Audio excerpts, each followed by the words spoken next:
What up, everybody? You're now tuned into the true definition of a sports fanatic. I'm your host, Brandon Lampley, back today with another live stream.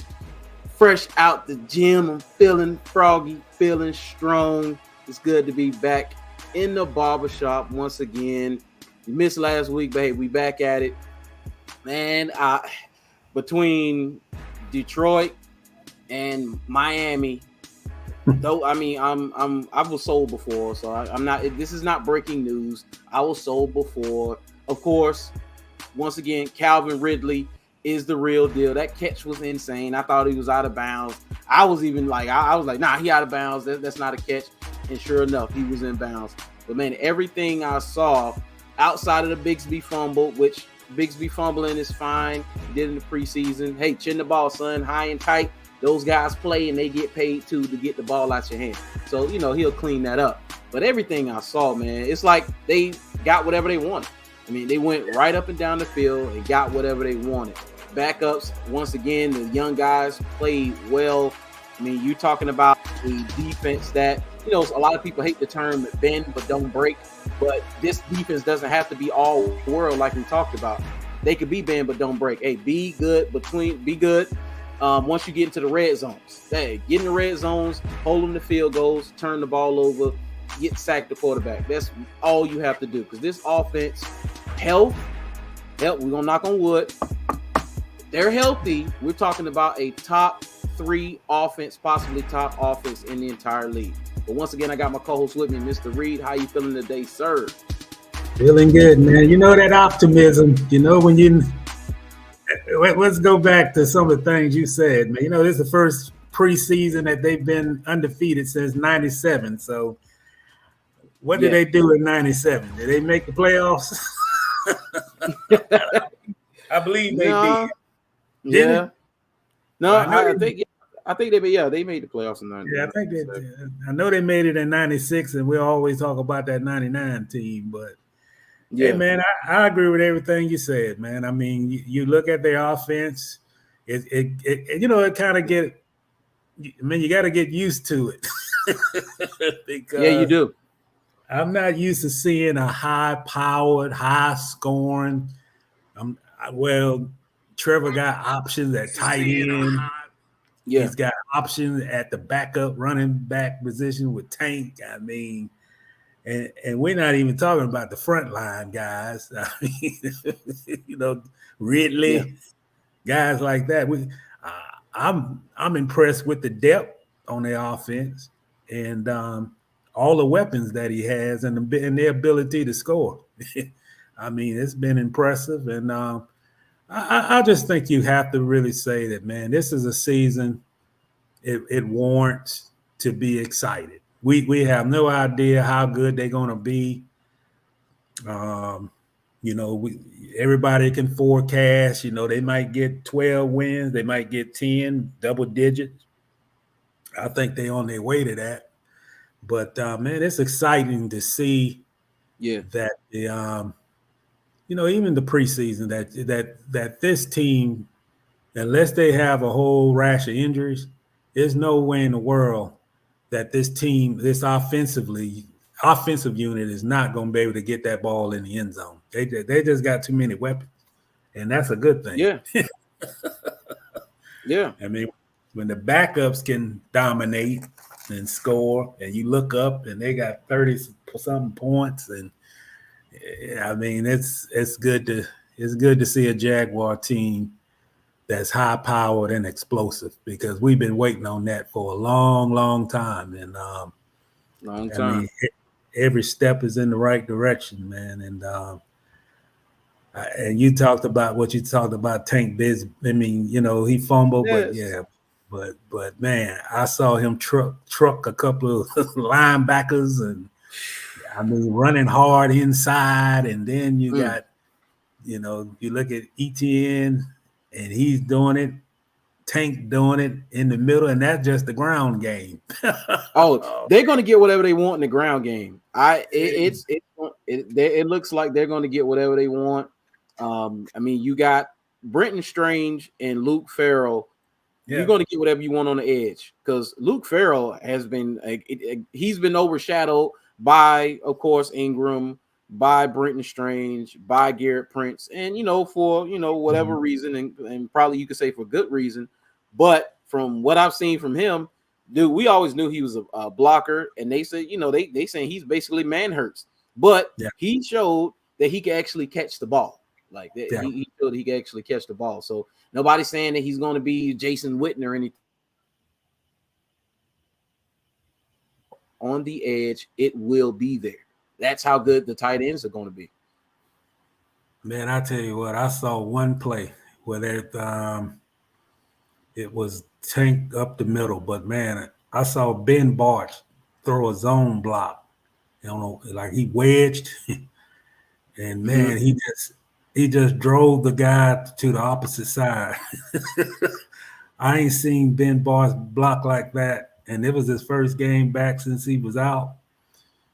And man, I'm almost starting to be impressed with the offensive line, and I've been their biggest critic for like the last 2 years, man.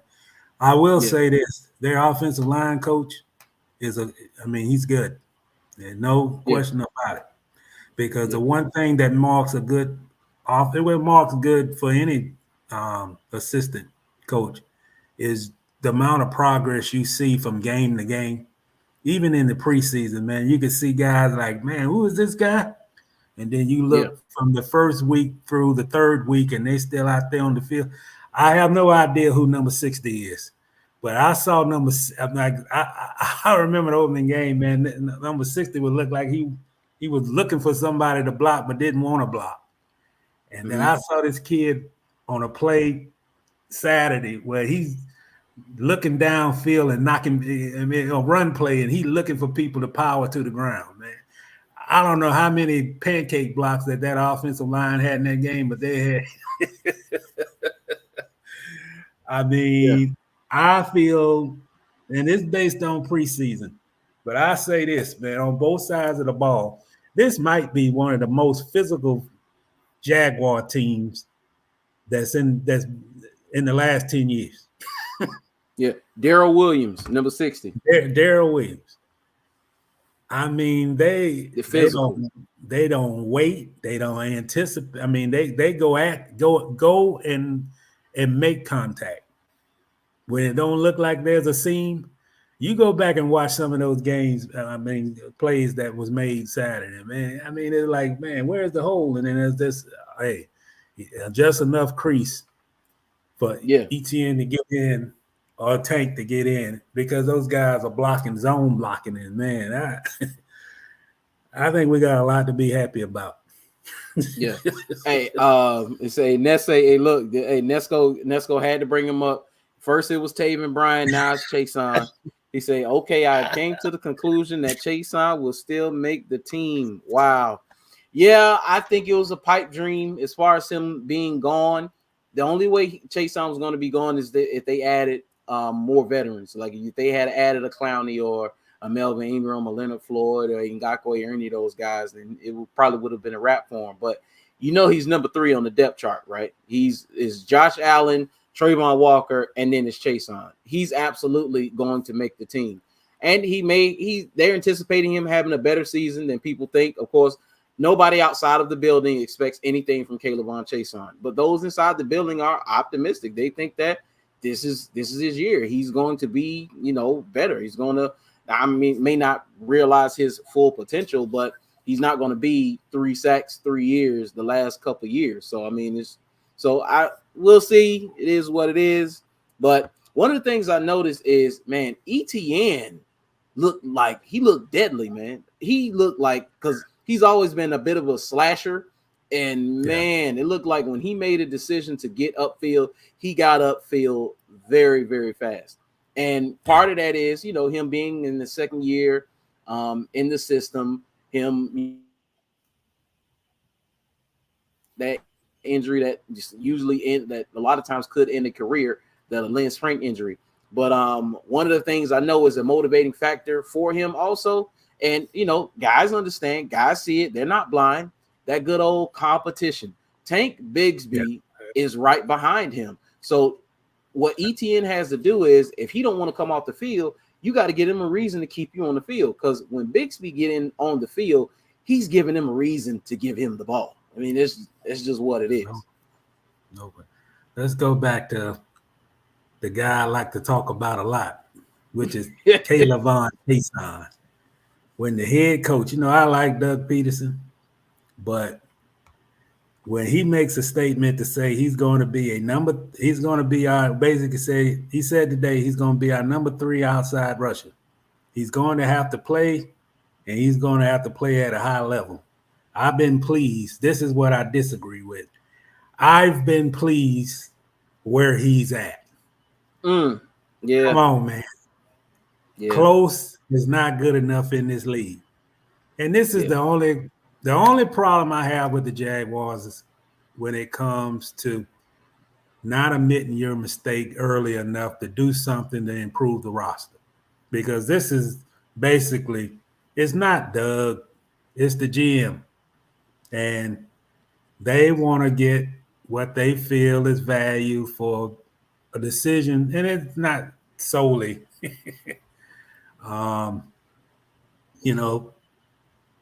the people in charge right now mistake on drafting this kid.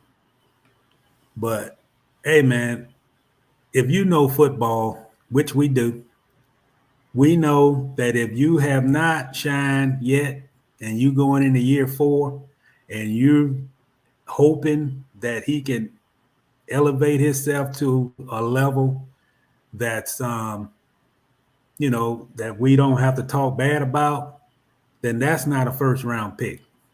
And the one thing I don't like about our market here is that once the message get out, I mean, we got one sports talk radio station in town. And if we can have one expert from that radio station says that he plays good on special teams or he's hustling, then the message gets out that he's doing what he's supposed to do. And if we're going to talk about a guy that was drafted, 20th overall 4 years ago, and the only value that we can talk about is his special teams play, then that was a mistake pick, okay? Sometimes you have to tell the truth. The problem with Chason is that he's aggressive. He works his tail off in practice. He does the things that you're supposed to do to be a good football player. But when it comes time to play and use all the stuff that you did in practice, he don't use it in the game. And if you cannot be an instinctive football player on the football field, then you're not going to be a good football player. Go back to the I messed up on my games here. Go back to the game where basically Detroit left him wide open, no blocker. And he got to the quarterback, but he couldn't finish the play. Yeah, and Teddy is like 160 pounds. That was a design play. They knew he wasn't blocked. They didn't care. They didn't even have to slide anybody over the blocking. But if you can't make a play where you're being unblocked and you still can't finish, what that says about you. And we don't know if he might shine, but the mistake for the Jaguars is it shouldn't take 4 years for a guy that you invested a first round pick and basically he's still on the roster to justify your decision. That's not good management, because if you holding off, I feel is this is the topic of conversation. I feel if there's a big name talent that get cut tomorrow and he can be a number 3 edge rusher, then the Jaguars should get that player instead of being committed to a player that hadn't done enough for them. You can get any kid on a bubble and put him on special teams and he'll probably shine. So first, if the only value that we see in him is being a good special teams player, then we wasting we wasting a number 53 roster spot to get somebody that can help on third down. And sometimes you can't have, and when you're a good football team, you can do this kind of stuff if you're 6-10 and you're not winning enough to even think about and breathe the playoffs. But when you're a playoff team, you consider to be in the running, probably top 5 team in the top 5 in the AFC. You never know when you're going to need somebody, man. You never know when there's an injury. We don't know if we're going to have Trayvon. We want him to know that he'll play all 17 games and never get hurt, or Josh Allen can play the whole season without an injury. But what if something happens? They get a knick-knack, something, hamstring pull where they got to miss a week. Then who are we going to move up and elevate in their spot? And they got to win it, and they got a big game. There's some big games on the schedule. You go up against Kansas City in week 2. You can't throw the marbles and say, okay, we're going to base our love on this guy based on his potential. And he's in his 4th year in the contract year. So long story short, man, that's one of my only gripes about them, that sometimes you can have too much loyalty and sometimes it comes back to bite you. And hopefully it won't come back to bite this team. Hopefully not, because weeks 10 to 15, I'm going to read them off. 49ers, Titans, Texans, Bengals, Browns, Ravens. Starting at outside linebacker K'Lavon Chaisson? Come on, man. Come on.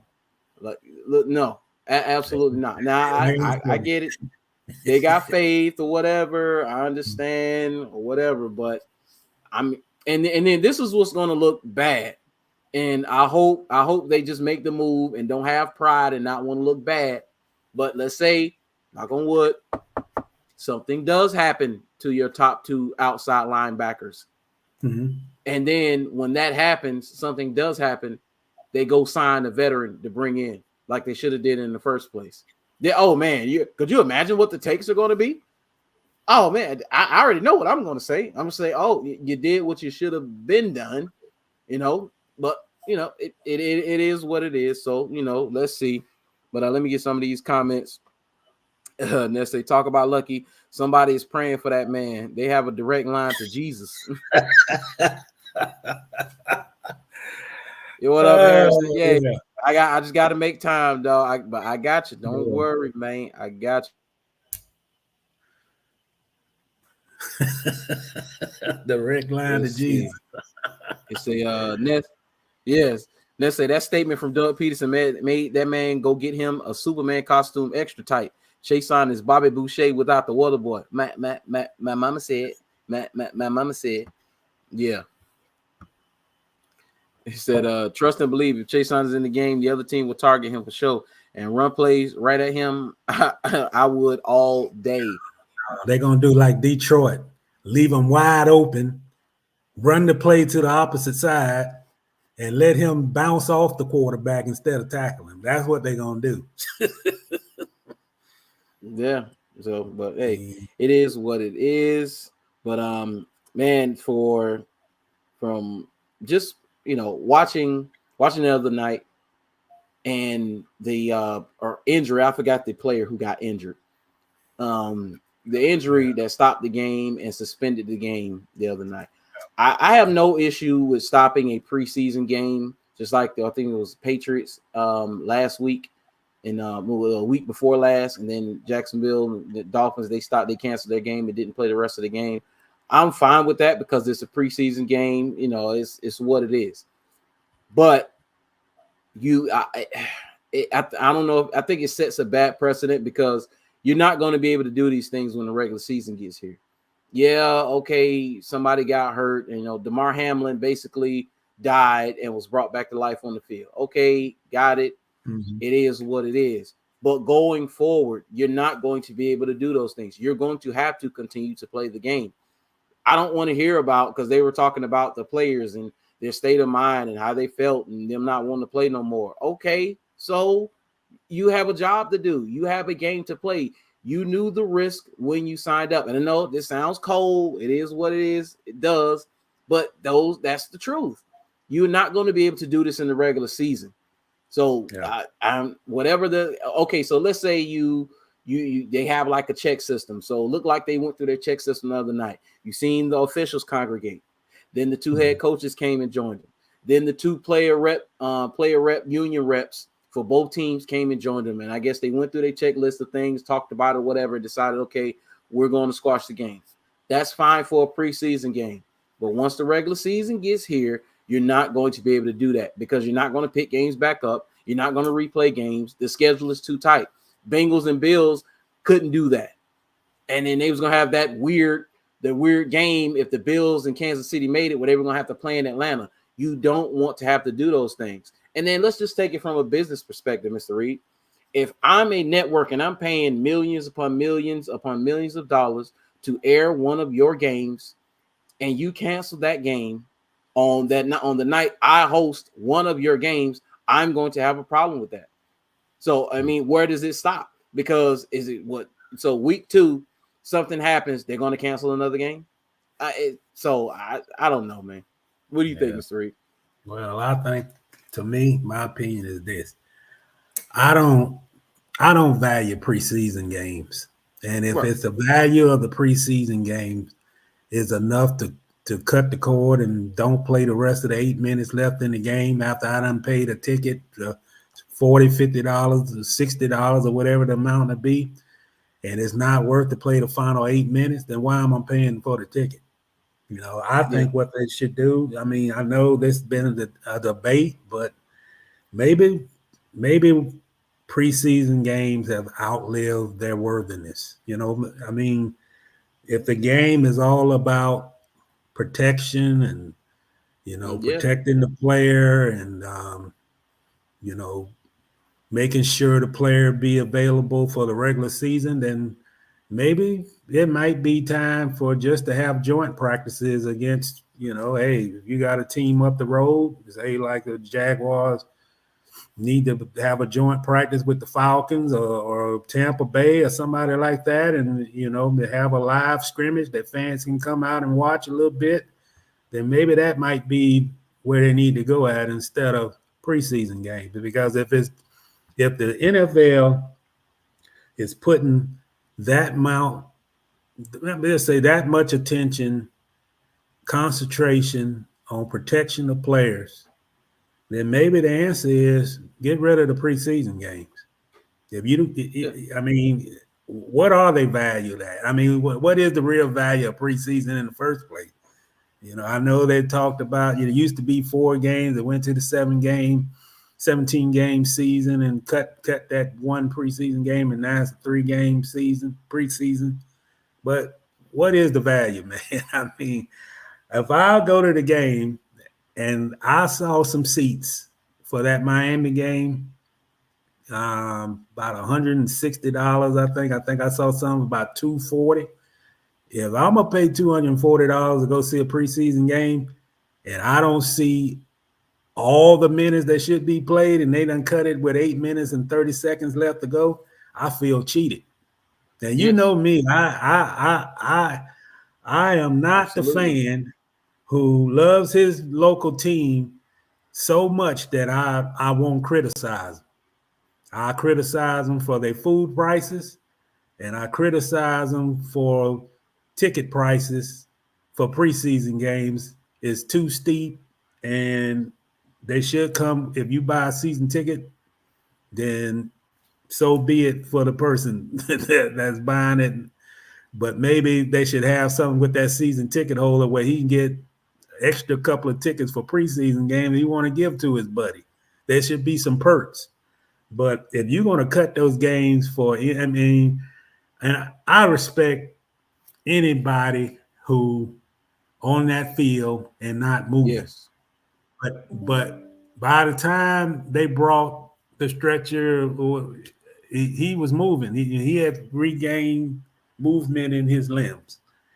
And, you know, they still decided to pull the plug on the game. So I don't agree with it. And and like I said earlier, if the NFL emphasis is protection of the player, we want as few injuries as possible. We want a regular season where we can showcase our players.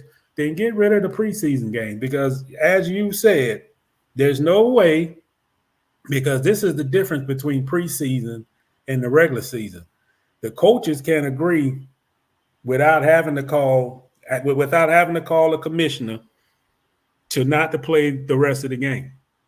When you get to the regular season, the guy who makes the decision for that game to not to continue is only one guy make that decision, and that's Roger Goodell. And Roger Goodell, because of the owners, is not going to pull the plug on a game where that amount of advertisement is coming through this league. He's not going to call a game. Yeah. Because they'll lose too much money. Yes. And that's the difference between regular season. Yeah. And you said they could use this almost like a crutch now. You know, I mean, like, man, this has happened, and mentally, I'm not prepared to play, and I'm not this, and I'm not that. And don't get me wrong, player safety is supposed to be at least paramount. They said, you want to make the game safer. Player safety is paramount. But even with that being said, we're talking about football players at the end of the day. We're talking about eating meat with your bare hands, rough and tumble football players. That's what we're talking about. Yeah. And you got to have a different mindset to step on the field and lace them up and go against somebody anyway. Because put it to you like this.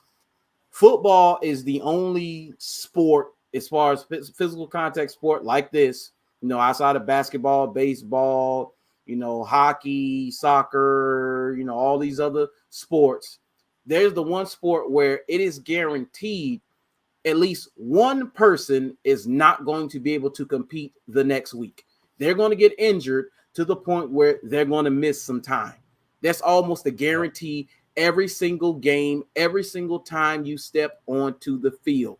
It's always been that way. It's always been a risk, and that's not going to stop. So when those things happen, stopping the game, you can't do that. You have to keep going because you knew the risk. You knew the risk when you signed up. Everybody want to pull the mental health and, all my feelings and this, and that, and the third. Okay, well, how about you ain't play a full game, so we not going to give you your full check for that game.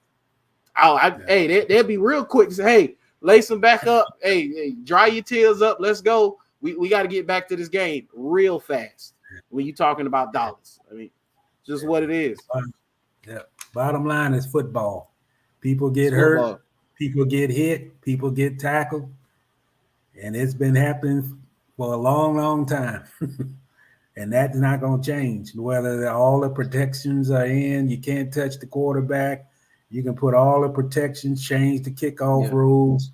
It's still going to be people that get injured in football games. That's just a part of the game. You can't, stopping the game ain't going to change that fact. So either play the games or don't play preseason games. I mean, that's the bottom line. Scared to get your quarterback hurt, then don't put them in the game. You don't put your quarterback in, then why play the game? Another thing, Brandon, people was questioning that, and this even happened here, why are they playing the starters? I mean, why is Doug playing his starters? And I've said to myself, like, well, wait a minute now. Ain't this a sport called football? I mean, so there's no situations that, that might be more important than if he get an injury. Yeah, I mean, I know what people are saying that, you putting this kid in on a meaningless game. But to me, that just values why are we playing preseason games? If all the fans are questioning why should he even be out there, then just get rid of the games. I'd rather see to me personally, because I've seen them, I think teams get more out of joint practices than they do in the preseason game because you can play your starters. You don't get your quarterbacks hit. The coach is on the field. There's more, personal things being worked on. If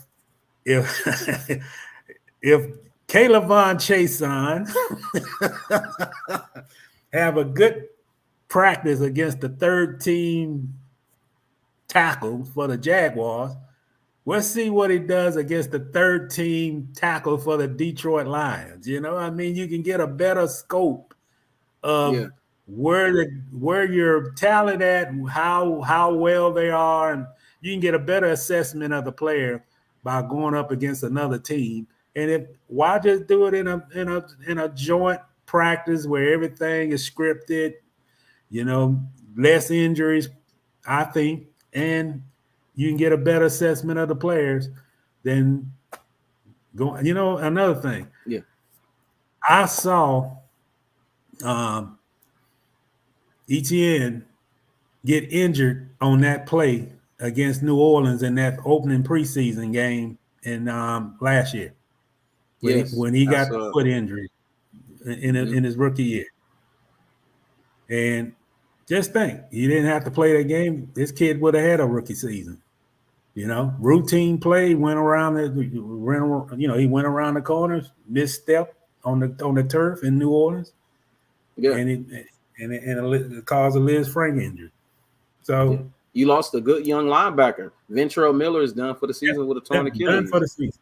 Yep. You're going to miss a young guard who may be starting in the next year, possibly, in Cooper Hodges. He's going to be gone. Yep. He's going to miss some time. So, I mean, you have to question the importance of preseason then if that is the case. And you brought up a good point about fans. And let's go say this puts the fans in a tough spot for sure, especially the people who bought tickets, then paid parking and food to sit in that blazing heat to see the game. Because this is football. Injuries and collisions are inevitable. Yeah, it is. I mean, it is. It is. You can't safety pad everything, okay? I'm sorry. It's just some things you're not going to be able to safety pad. Some things are what they are, and you either participate or you avoid them.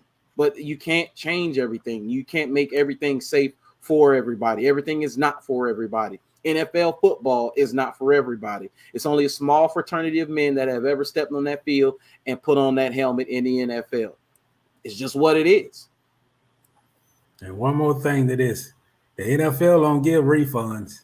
If my chicken tenders are if they cook too hard, they won't give me a refund. If the game's supposed to go, the whole entire fourth quarter and they cut off 8 minutes of it, they ain't giving me my money back. They don't even give back. They don't even take a cash transaction. I'll never see it get put back on my card. So if you ain't gonna do right, then get rid of it. And stop burning the chicken tenders at the game. Stop making them so hard and they cost $14.99 a basket.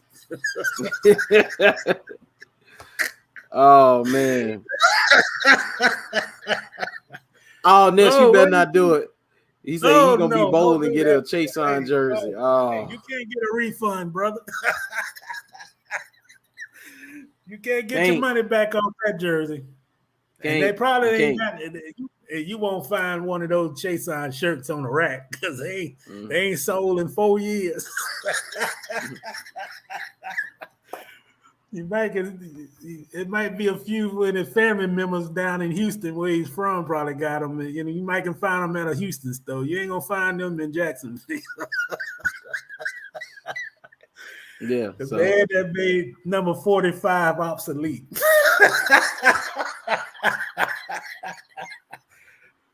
Woo, yeah. I feel sorry for Archie Griffin, man. Chase on done messed that number up. Yeah, let me man. leave Chase on alone. He gonna make the roster according to the head coach. Yeah, and hey, I hope he does well. Like I know one thing. One of the biggest motivators is money, and if he wants to get paid, if he wants to stay in this league, now's the time. Hey, the same thing with Josh Allen. Josh Allen, you want top defensive end money? It's time to show it. I mean, a lot of those guys, if you trying to get, I have no doubt that Calvin Ridley, he plays this season. He's going to play well enough to where he's going to get his money, whether it's here or somewhere else. Calvin Ridley is going to get paid. It's just what it is. So, hey, no question about it. He said, yeah, you're right. I'll stuff it next to my Fournette jersey. Oh, come on, man. Yeah, speaking of Fournette, boy, he better get his TV ready because ain't no team signed him yet either. He be watching the NFL like us. that's like Miles Jack. Miles Jack said he was about to go into one of the trades. He said he was looking at HVAC. He was looking at plumbing, to go do some work and get a trade and get certified in it. And the Eagles called him, and he went and practiced for about 2 weeks. And he was like, you know what? I'm good. Yeah, I ain't got it no more. I'm going to go ahead and go into the electrical field. Yeah. I hope I see him out there.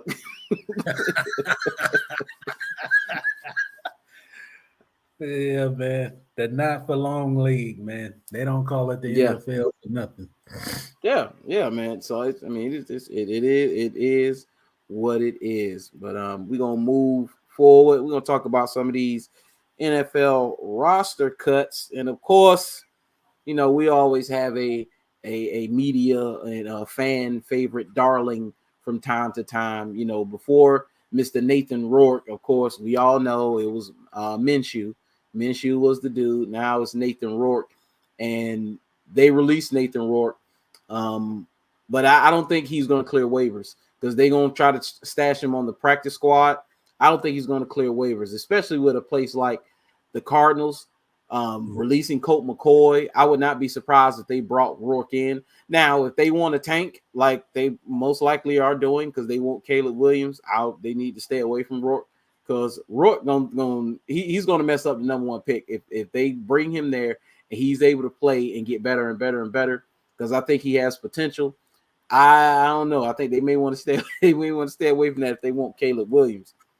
But it is a few guys who, if the Jaguars cut them, you're going to lose them. One of the guys, because like they talked about keeping 4 tight ends, Garrett Prince. Garrett Prince is signed to Monroe. If you cut him, he is not going to clear waivers. Garrett Prince is not going to clear waivers.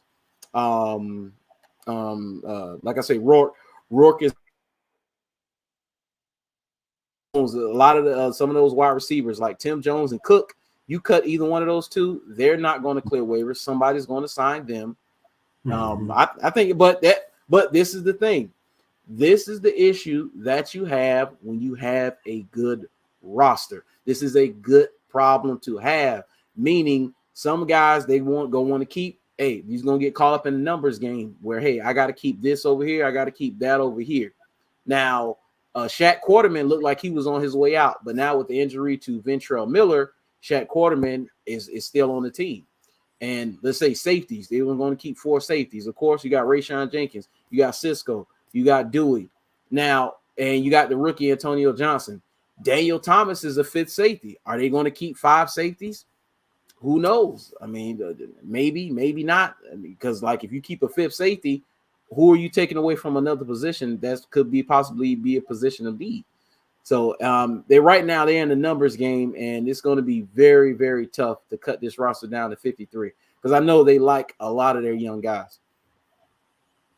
Yeah, I'll just say it on the line. I would put Gregory Jr. ahead of Trey Herndon. I think Antonio Johnson should be ahead of Andrew Wingard, and I haven't seen a whole lot of Andrew during the preseason. I think Darius Williams got to get better. So I would actually look to see if I could get a veteran cornerback who maybe got cut or something like that. Not to say that Darius shouldn't be starting, but I would like to have a veteran as an insurance policy in that secondary. And Well, I don't think Shaq Quarterman played well at all.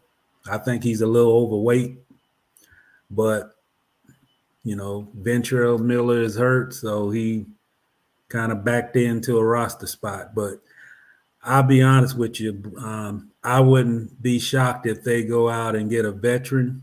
If they got a good veteran that get released on tomorrow, I would not be shocked if they look at that position at that middle, right inside linebacker. And I wouldn't be shocked if they look, go the cheap route, basically the cheap route and look for an edge rusher, a veteran who could help them. They might do some roster maneuvering. And who knows, it might be, I know that coach said about Chase on, but, business is business. What may have been said on Monday may not apply on Tuesday or Wednesday. So, I think Doug knows what the strengths and the weaknesses of his football team. And when you got Hamilton, I mean, have they set an update of when Devon Hamilton coming back? I know that he's made progress, but that's a, thing you got to be concerned about. No, I haven't heard about it. So it is a concern. They say he was at least in the building. Also, I think Walker Little had a groin issue, and they said he worked him out, and they just held him out as a precaution. Yeah. So from so far, Samuel Jackson, the offensive lineman, Kevin Austin Jr., Quadre Ollison, Derek Parrish, guys who I thought. That one interesting cut is outside linebacker Jordan Smith. Man, I mean, I don't even remember seeing Jordan Smith on the field. Like I don't remember seeing him on the field, man. I think he made one play against the Dolphins. He got near the quarterback, and that was it. And I haven't seen anything that say flashed. He hadn't flashed all preseason and go up against second and third teamers. So I don't know. That's our Urban Meyer pick, but Trent Baalke had a whole lot to do with it. So I don't know if you're gonna continue to, be loyal to your picks or be true to the roster. Put it that way. Loyal to your picks or be true to the roster to get wins. And let me say this here, man. Don't take the Titans. I mean, I know we Jaguars now. I'm Jaguar all the way through. But that ain't stopped me from watching what the competition got.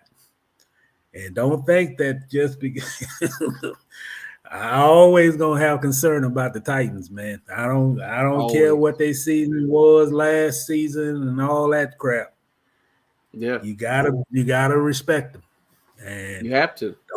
Don't think that they just okay. The bus done rolled over and they gonna be in this, maybe get 6 wins or 7 wins this season. I wouldn't say that.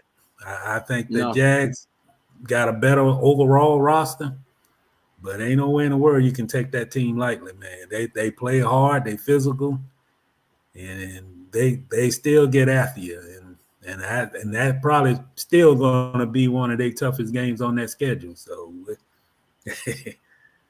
I don't think they got the firepower to match the Jags, but I'm just saying, don't think that they just done call it in and they're not a team to be reckoned with no more, because that's not true. No, that's not true. Hey, I just put it this way: any Jaguar fans watching this and they're discounting the Titans, Mike Vrabel was, minutes away from making the playoffs with Joshua Dobbs at quarterback. Come on, man.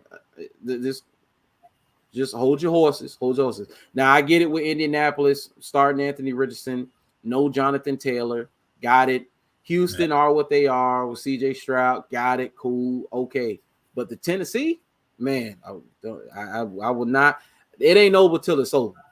Just put it that way. It ain't over with them till it's over. So let me get a couple of these comments. And you see, Ness say Ridley is our version of Antonio Brown minus the buffoonish drama. Don't even put those two names in the same sentence, please. Please. Yeah, we are sure that he won't walk off the field. Yeah, right. He said, "Hey, Ness say cut Beathard now. Campaign on deck." Yeah, I agree too. Yeah, we say no one's safe. That's why I only get custom or retired Jags jersey. Yeah, nobody's above the cut. When Peyton Manning got cut, hey, nobody's above the cut. He said, hey, awesome advice will apply from now on for sure. And he say, no way we keeping 5 safeties. Absolutely not. That's a waste. You're not keeping 5 safeties. Yeah. Yeah, they say, yeah, Shaq gonna make the team by default. They like the way Shaq hustles to every play, from what I heard on 1010 XL today. Yeah, he's by default because Ventrell Miller looks electric. That boy, he can move.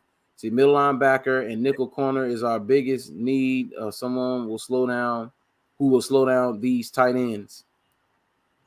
Well, as far as the inside linebackers, I'm fine with the inside linebackers. I mean, Alua Khan and Muma and Lloyd.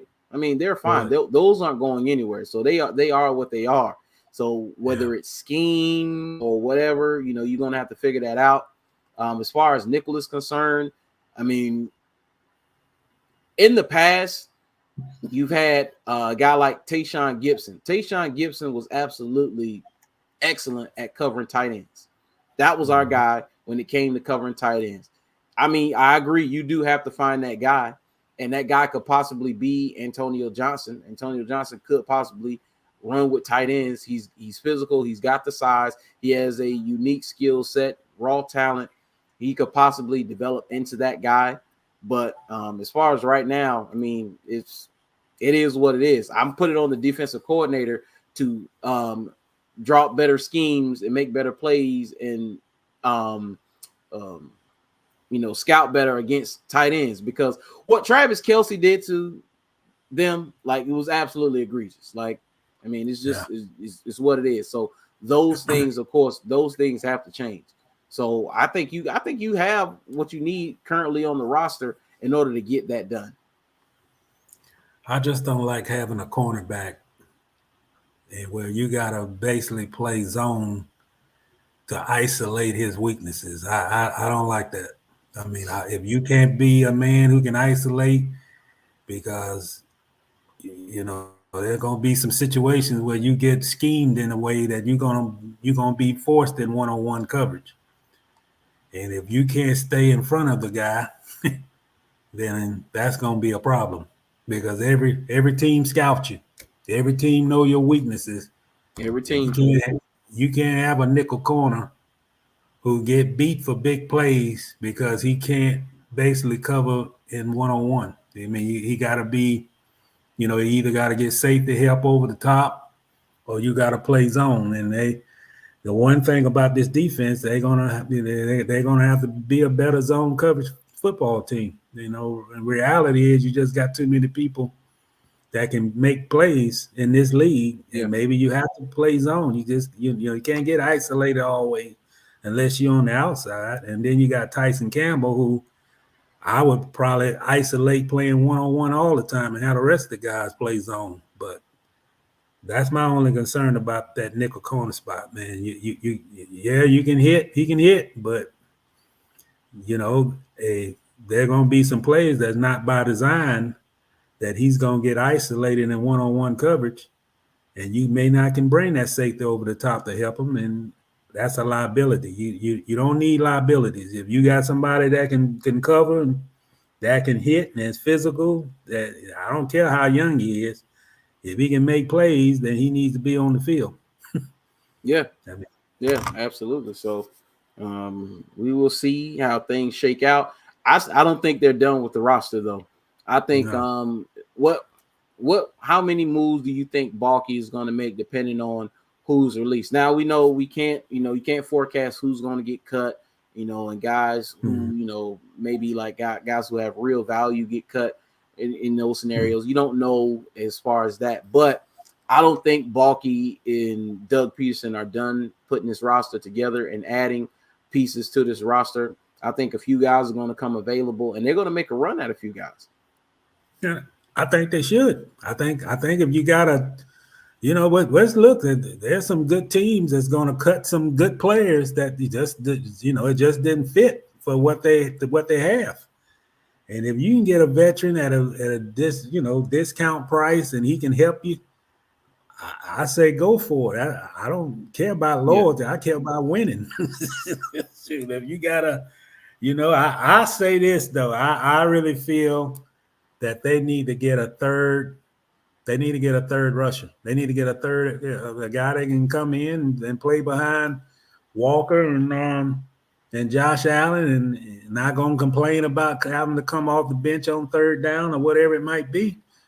And when you look at this team and what it's forecast to be, I think, hey, you ain't got too much to argue about if you got cut off a team. So, yeah, I've always feel, man, that no matter what, this game is a numbers game, and maybe you look at Dallas or you look at Philadelphia, who, especially the Eagles, who got a lot of great defensive linemen and edge rushers, and I mean, if something falls in your lap and you can make use of what falls in your lap, then you make use of it. You just don't commit yourself because, hey, I made this choice as a first round pick and we're gonna live and die by a decision that happened 4 years ago that's not helping us. When when you're talking about being in a conference where you gotta go through Kansas City. We all know the Jets going to be better. There's a lot of heavyweights in the AFC. And you got to have – and I know we can outscore teams, but why get in shootouts when you can get a better pressure on the quarterback? So I think they need better pressure on the quarterback. I'll say this. I think Trayvon Walker looked much better in that Miami game. He got a lot of pressure on the quarterback early in the game. I also think that he plays too high. Now, if you watch him, he don't arch his back enough. It's hard to get all blocks if you can't arch your back. And that's some by design. When you tall as he is, that might be a problem. But hey, man, you're a statue and you hold your back straight up. And it's hard to get all blocks. But he did a great job against Miami. Yeah. Now, one thing I can say about Trayvon is from what I've heard in his time in Detroit. And they said whether it was Detroit people or Jaguar people, is that it is very clear that Trayvon Walker is the superior player to Aiden Hutchinson. At least he looked that way in practice. Now, he has to produce it on the field because Aiden was the better rookie, of course. But as far as numbers are concerned, you can talk about impact and all of that and whatever. But from what I heard, and superior player between the two, and it wasn't close. Because and Anton Harris had something to do with that too. Anton Harris had something to do with that too. Man, he had Aiden Hutchinson frustrated. Like, yeah. Well, I give Trent Baalke I give him credit on that. I think they got a good, solid player on that right side with Harris. I think he's good. Yeah, I think so too. Yeah, I definitely think so. So let me get a couple of these comments. And Ness asks, why haven't they cut Herndon yet? Yeah, thank you, Ernesto. You see the same thing I see. Hey, Gregory Jr. got to take it. Huh? Gregory Jr. has to take it. Like, the reason Herndon will be in the starting lineup week 1, Gregory Jr. isn't ready. That's the only reason. All right. Well, how long you think it's gonna take for him to be ready? Because he can run and he can hit. So he can. It looked like you can play some single high coverage and don't have to worry about getting beat downfield. So but he's young, man. He's young. Yeah. When you go to Ouachita Baptist, we don't want that to be the reason why he ain't getting reps. Yeah. Yeah, but I think the Balky will bring him in, but Doug, I think is fair all around. I don't think it really matters. I think the guy who can play, and the superior player most likely is going to play. Like I don't see him, putting a guy in a position for some reason, just and the other player that he put him over is the better player. I don't see Doug doing that. That doesn't seem to be Doug's. I could be wrong. I could be wrong. Because Nathan outplayed CJ Beathard in this preseason. Yeah, he did, and their reasoning, he's good with Trevor, and they like him, and hey man, we not buying friendship now. We talked about we true. We talked about it. We trying to win, man. You think Trevor care about how many of his friends in the locker room on the team if he can't help them win? I don't think so. Yeah, Trevor want the dub. This ain't the urban era. Yeah. Nah. The Monroe area. Yeah. So Ness say if the defensive line can get better penetration, it will help the corners and safeties look better. Boye and Ramsey was awesome, but that defensive line helped them become great. Yeah. So yeah, and pushing the pocket, that's where Devon Hamilton, when he gets back, comes in. That's where Fadikasi comes in. I hope Ledbetter it can continue the streak that he's on right now. Get Gotsis in there. Make sure Gotsis gets in the games, man. DeJuan Smoot once he comes back. So I mean, you going into the second year, he's more comfortable. He knows his pieces and he can move them around now. So I look for them to take a jump too. Especially a lot of the younger players on the defense. I think they're going to take another significant jump. And I can see, and then this is the thing. Josh Allen gets consistency and Trayvon Walker makes that jump. But NFL players make their biggest jump between year 1 and year 2. Mm-hmm. Trayvon makes the jump, and Josh Allen is who he was in that 7-game winning streak down the stretch of last season. I mean, that's scary. It's going to be really scary, man, because then that's going to bring everything else together. Josh Allen got to have a great season, man. He looks the part. He look like a Greek statue. I saw him. Yeah. He looks the part. He had a good preseason too, so I think he's one of my least concerns. I think he's gonna have a good year. I think so too. I think he knows what's at stake. Contract year. He knows that he didn't play consistent. I think he's gonna have a big season, man. We just want we want a big season from Trey. Yeah. Hey, do you think Dewey gonna make the team, man? I think Dewey's gonna make the team. He ain't played a lot in the preseason though. No, he hasn't. But I don't know. I don't know. I kind of be a little surprised if they cut Dewey. I think Dewey's gonna make the team. Yeah, I do Let's too. say Rourke is more athletic and can escape busted protection. Beathard has bricks for legs and wears molasses shoes. Cut him. I wouldn't call him say bricks for legs and molasses shoes.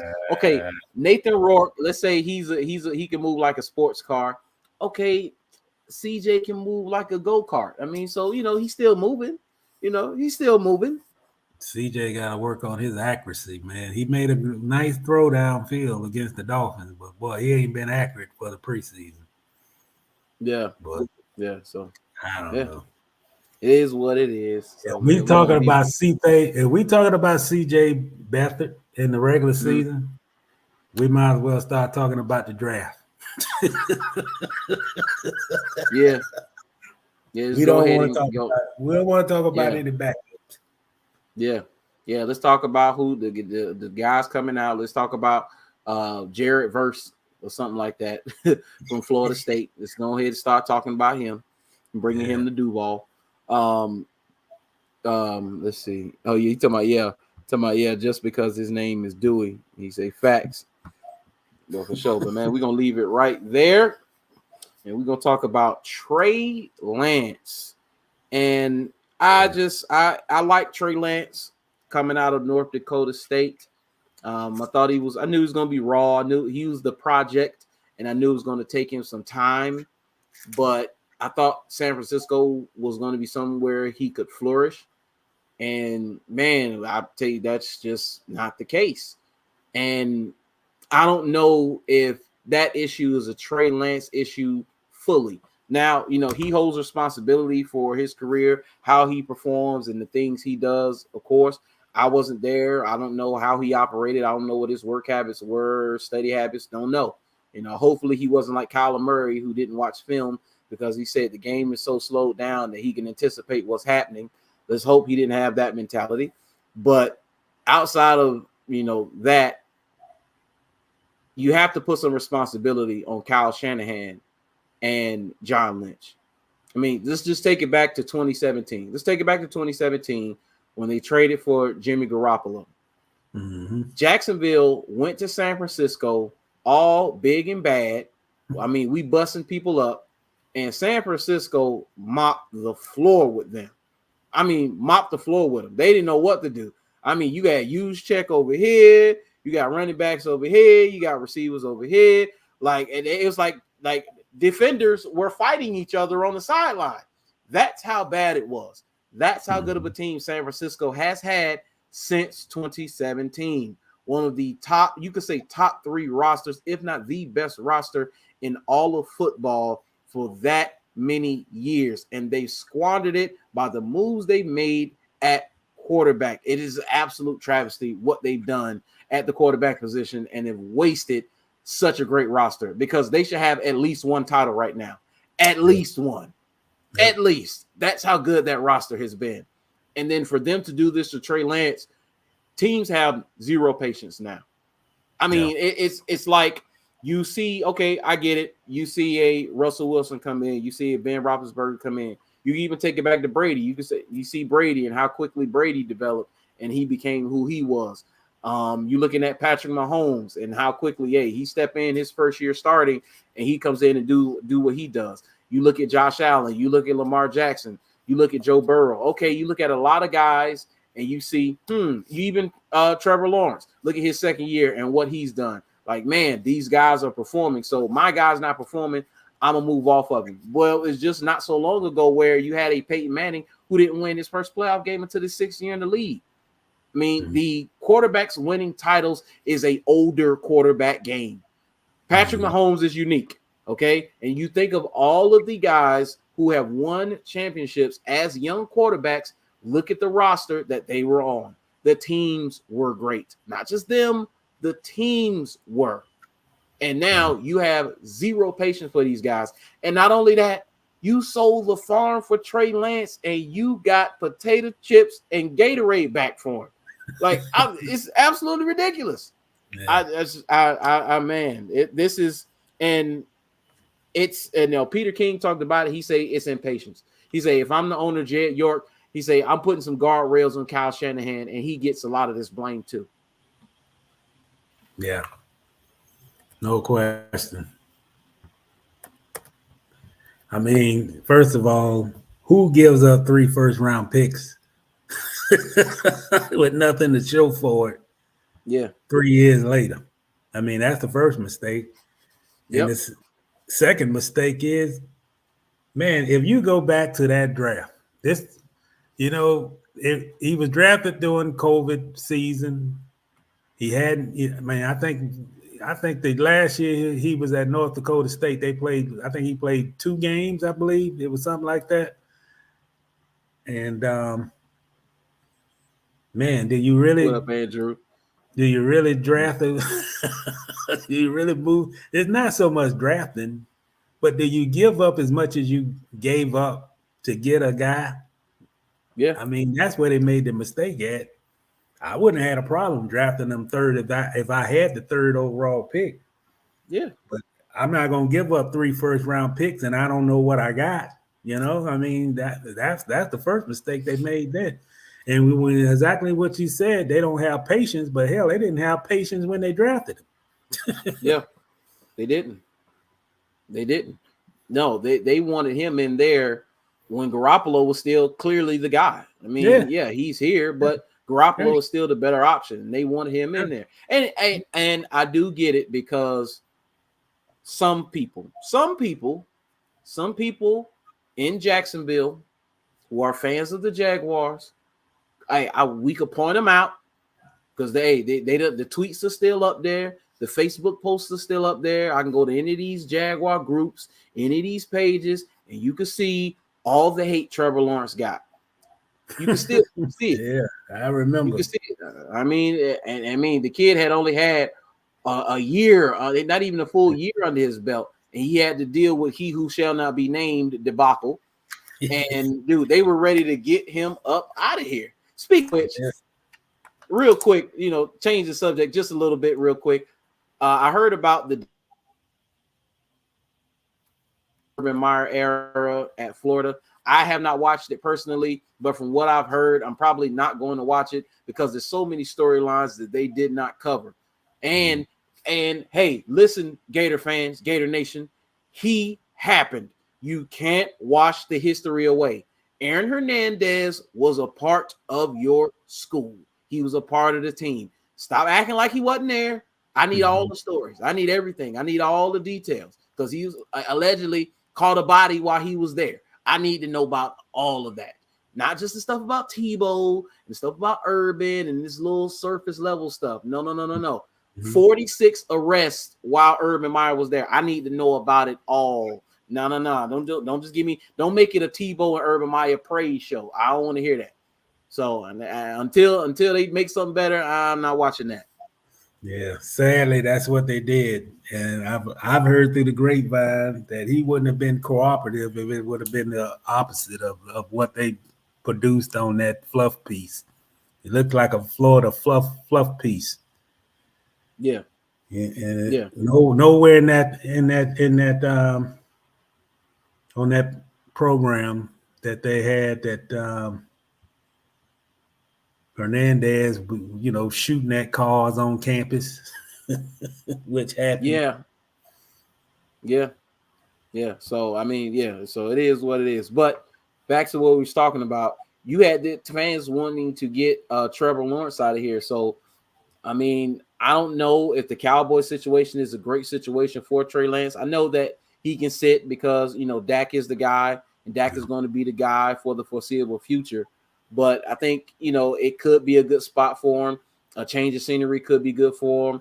Jimmy Garoppolo spoke about it, and I think he gave a generic answer of, he said, hey, Trey Lance has a bright future in this league.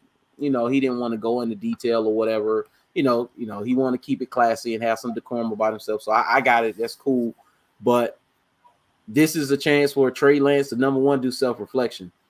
No matter what happened in San Francisco, you have to look in the mirror and point it out yourself. Have accountability for what you did and what you did not do. That's where it starts. And then after you figure that out, you set it out and you have that self-awareness and you do that self-evaluation. It's going to be ugly because you're going to be the cause of all of your problems. It's going to be you. Then he can move forward and possibly get his career back on track, because I still think this is a talented young guy and he just needed time. Yeah, and he needed, this is his motivation. You can always write your own history, and it's time for him to write his own history, man. Not what happened in San Francisco, but what's ahead. Hell, it may not even be Dallas. It might be another stop on the way. Who knows? But he's got to use that as ammunition. That should be his fuel to the fire. He got a second opportunity. It's time to rise and shine. That San Francisco experience didn't pan out. But now, right. He's a young kid. He's got his football future ahead of him. New franchise, new objectives, and we're gonna see the real Trey Lance and see how long it takes him to elevate where we can see him playing games.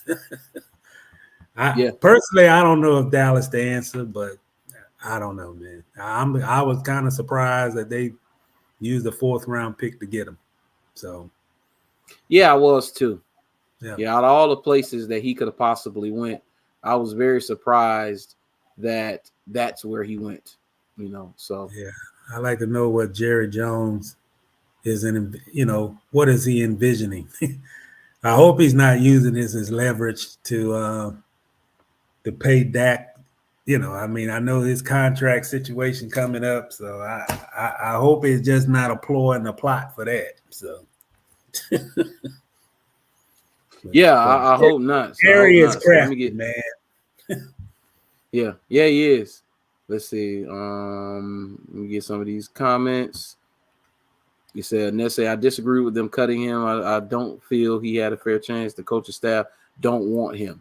Yeah. I don't think the coaching staff were on board with him. Hey, Andrew said they got a half-eaten Happy Meal.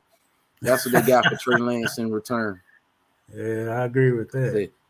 He said, I'll take Lance over Beathard, no cap. Me too. I'll take him over Beathard. There's an urban liar. It's it sucks, don't watch it. Yeah, I heard it sucks, Andrew. He said, preach, Brandon. Oh, yeah, come on, man. They try to act like they come on, you can't legislate that away. It happened. It is what it is. Hey, Andrew said that team had a preacher, a racist, and a murderer. It's what it is, man. That's a bad combination, ain't it? Well, he said, that's not good for Dak. I'll say this: if Dak don't get them the division finale, he is done in Dallas. Yeah, that might be a possibility. It could be a possibility because they balked at paying him, but they knew they had to pay him. So like you said, Jerry is crafty. So and Jerry seems like the type that will cut off his nose despite his face. Yeah, he just seems like that type of person to me. Just from the outside looking in, it's just what it is. Jerry cutthroat, man. Yeah. He'll use anything as motivation. Yeah, you will. So, man, we're gonna leave that right there, and we're gonna go into our last topic. We're gonna get on up out of here, and this is real quick. I don't know if you saw this or not, Mr. Reid, but I'm gonna play it. This is Noah Lyles talking about the NBA and how they're not world champions and how they have world champs on their hats, and they're not world champions because they don't compete against the world. And we'll talk about it. World champion of what? The United States? You know, the thing that hurts me the most is that I have to watch the NBA finals and they have world champion on their head. World champion of what? The United States? Don't get me wrong. I love the U.S. at times, but that ain't the world. That is not the world. We are the world. We have almost every country out here fighting, thriving, putting on their flag to show that they are represented. There ain't no flags in the NBA. World champion of. So, I kind of get what the young man is saying here.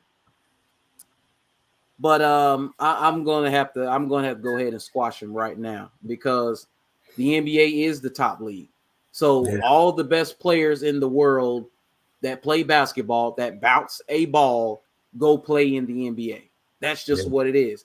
And I don't care. Go put together a team of the best basketball players that are not in the NBA right now. Go give me your best 15. I don't care who they are. Give me your best 15. And the Nuggets will mop the floor with them. It's not going to be close. It's that if it's a 7-game series, they're going to beat them 7-0. I mean, it's just what it is. So yes, they are world champs because yes, the best in the world go to the NBA to play. That's just what it is. Yeah, I don't know, man. Sometimes we get behind a microphone and we want to joke. We sometimes we don't understand the things. We want a good snippet that get on a Twitter feed. He went viral. That was his objective. Yeah, but man, you go back in history. I remember I was, you go back and watch the Lakers in the 80s, and I remember the first thing that they would say, world champions, Yeah. And everything that you said, it's the truth. I mean, why do you think people from Lithuania and different those countries want to play in the NBA? The best players are in the NBA. If you don't believe it, then go watch those dream teams. Yeah. I don't hear nobody questioning them if they were the best in the world. Where they came from, NBA. Yeah. Sometimes, man, we got to think before we speak. You know, it sounds good. It's a good sound bite. But let's come on, man. We got to make logical sense here. Best players in the world play in the NBA. If they're the best players in the world and they're not in the NBA, then they want to get to the NBA. So you have it. I mean, yeah, that's pretty much it. That's the it's long not and the the short. Olympics. They're not the Olympics. Yeah. Yeah, we got Eric Gordon playing for the Bahamas. Right.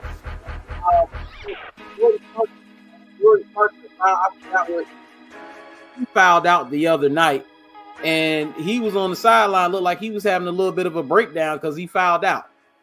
And I was like, and then he's all like this, and going through the motions, got painted fingernails, and I'm just like, dude, how can you question whether the NBA are world champs or not? Come on, man.